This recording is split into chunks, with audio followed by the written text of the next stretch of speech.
Nous lançons aujourd'hui le programme Ana Muqawil de façon opérationnelle à travers,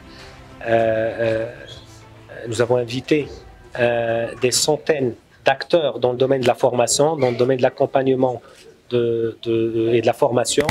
Ce sont des acteurs que nous avons voulu sensibiliser avant le lancement d'un appel d'offres généralisé sur tout le royaume pour pouvoir faire en sorte que soient sélectionnés des accompagnateurs à nos jeunes entrepreneurs. Je rappelle que Ana Muqawil est un programme qui vise à accompagner 100 000 entrepreneurs, pas nécessairement ceux qui portent des idées de projets, mais aussi ceux qui sont déjà dans le terrain, qui travaillent peut-être partiellement ou totalement dans l'informel. D'ailleurs, l'une des innovations de ce programme, c'est un chèque pour couvrir les frais de loyer qui peuvent être importants pour un certain nombre d'entreprises, et c'est une mesure concrète pour ramener des entreprises qui peuvent travailler dans des endroits qui ne présentent pas les garanties d'un travail décent, de pouvoir louer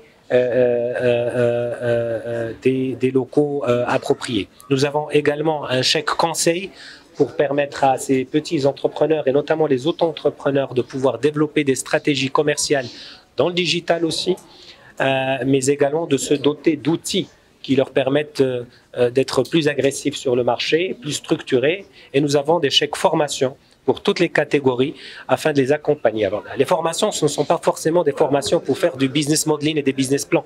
Ça peut être des formations très pratico-pratiques. Par exemple, un auto-entrepreneur a besoin de se perfectionner dans son métier.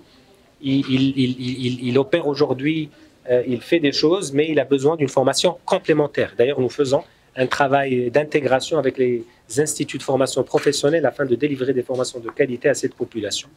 La nouveauté, c'est que nous avons des chiffres importants, 100 000, ce n'est pas rien. C'est une cible qui n'a pas été forcément adressée par d'autres programmes dans l'histoire de notre pays, parce que, je le rappelle, nous voulons aussi nous adresser à ceux qui opèrent dans l'informel et les inviter à se formaliser. Les derniers chiffres de l'emploi du Haut Commissariat au Plan qui font état de 621 000 emplois nouveaux rémunérés au titre de l'année entre 2022 et 2023, ça veut dire que nous avons tout intérêt à encourager le secteur formel et c'est dans ce sens que nous opérons aujourd'hui.